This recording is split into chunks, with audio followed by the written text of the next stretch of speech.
Ha? Ngayon, ang tanong ni Attorney Claire Castro, ang magandang sagutin.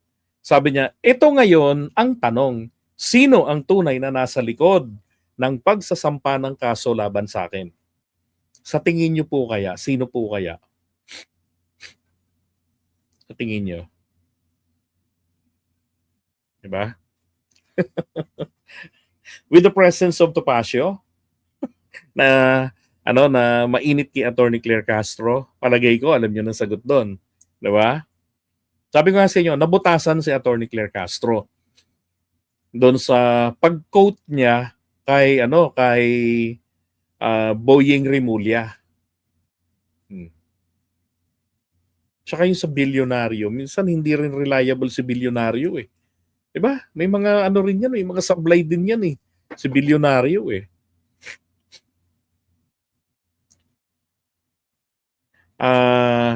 Mali po. Hindi po totoo yan. Na nag-ooperate pa yung solar para sa bayan. Namatay na nga yan.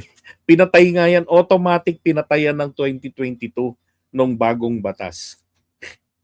Tsaka yung failure ng DOE na mag-provide ng IRR. Alright? Sabi niya pa rito ha. Sino ang tunay na nasa likod ng pagsasampa ng kaso laban sa akin? Sino ang nais na mabusalan ang aking bibig?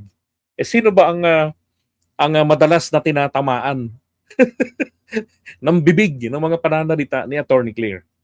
Di ba? So alam nyo na. Sabi, sino ang lubos na makikinabang dito? Alam nyo, hindi ko na kailangan sagutin yan eh. Di ba? Alam na natin yan. Oh. Kasi, ito pong isyung ito, kung properly advised lang si Leviste, pwedeng sa isang press conference niya na yan, pwedeng, yun pa lang, walang kasuhan. Doon lang. Nilinaw niya na ano yung nangyari. Di ba? Na mixed up nila, dalawa yung corporation. Dalawang corporation. Ang binili ng Meralco ay ang SPNEC at hindi ang SPBC. Yan. Ito yung may franchise na nangangailangan ng IRR since 2019. Kailangan bago magdalawang taon ma-produce yung IRR, pero dumating ang 2022, January, nagkaroon ng bagong batas na automatically nagkansela ng prangkisa nito. Bago pa yung dumating na nagkansela ng prangkisa nito, nauna na pong pinatay ito ng sarili niyang provision na kung saan nagsasabi rito na itong franchise na ito, itong si Leviste, yung may-ari, kinakailangan daw po nila continuously mag-operate ng 2 taon. 2019, diba? So, unang taon, 2020, 2021, wala pong binibigay na IRR. 2021, nung makadalawang taon, ligwak ang prangkisa ng solar para sa bayan. 2022, nagkaroon ng RA 11646 na kung saan nag-supersede sa kanyang franchise. Namatay dahil po sa failure ng DOE mabigyan ng IRR. Sabi doon, hindi na kailangan ng franchise. Kaya lang, bago to magkabisa, patay na eh. Hindi naman pwedeng buhayin ito yung patay na. 'Di ba? Kaya ang ginawa niya na lang, nalugi na siya diyan, ang kanyang inasikaso yung kanyang isang korporasyon, the Solar Philippines. Kaya lang noong 2013 nagsimula siyang mag-divest kasi tatakbo siya, papasok siya sa politika ng 2025. Diba? Kaya pagdating ng 2025, wala na, divested na siya diyan sa Solar Philippines. Oo, kumita siya ng 34 billion. Hindi na natin problema 'yon. Hindi na natin problema 'yon. 'Di ba? Ngayon, dahil po sa fake news na kinakalat, Nadali po, 'di ba? Etong si Attorney Claire Castro. Isang nako, sabi nga ng iba, paano kung tanggalin ng Pangulo si Attorney Claire? Kawawa naman. 'Di ba? Kawawa naman. Nagkaroon lang ng isang pagkakamali na sabi ko nga, napakadali naman para kay Leviste na linawin yan eh. Hindi kailangan na magkasuhan.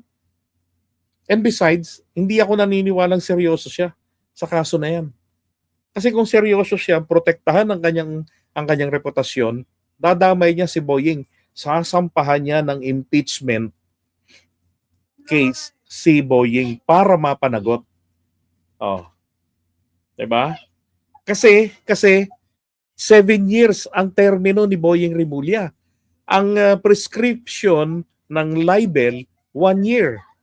Kaya po si Rimulya, si Boying, pwedeng fake news yan. Hanggang ika-6 na taon niya sa pagiging ombudsman. Maliban na lang kung sampahan siya ng kaso. Pero yung bang libel ay ground for impeachment? 'Di ba? Another question yan. Oh. Kaya hindi po siya sinampahan ng kaso. Pero yung dahilan ni Leviste na kasi kaibigan ng nanay ko, well, that defeats his argument that he's just protecting his reputation, that being tainted by this malicious claim na pinagkakitaan niya ang prangkisa na iginawad sa kanya at hindi niya na-fulfill yung kanyang obligation ng kanyang kumpanya. Mali po yun. Si Meralco ang nabigo na ma-fulfill ng 2024, 2025 yung kanilang obligation. Hindi po si Solar Philippines under Leviste.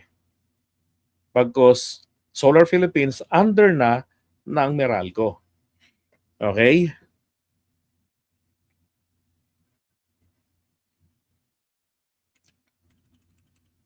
Iwan na natin to. At least, I'm sure nalinawan na kayo dyan. Okay? Basta ako, ayoko na ng content na kailangan ikakampi, pagka pro-BBM, kailangan kakampi, see no evil, hear no evil. Ayoko na ng ganon. Diba? Ayoko na ng ganon. Sabi ko nga, pro-Filipino, di bida sa akin, mga Pilipino. Yun na nga lang, sabi ko nga, kapag kayo niloloko ng inyong mga jowa, di ba nagagalit kayo? Pero bakit pag niloloko kayo ng mga fake news peddlers, tuwan-tuwa pa kayo? Di ba? If it's a pleasurable to your ears, palakpak kayo, tuwan-tuwa kayo. Pangit yung ganon. Di ba? Dapat kung tama-tama, kung mali-mali. Sabi ko nga, kung tama ang ginagawa, suportahan natin, palakpakan natin. Pero kung mali na, punahin na natin. Di ba? Dapat naman gawin to sa paraan na constructive. Ganon kami mga Filipinista eh. Yun ang pinaka-minuturo sa amin.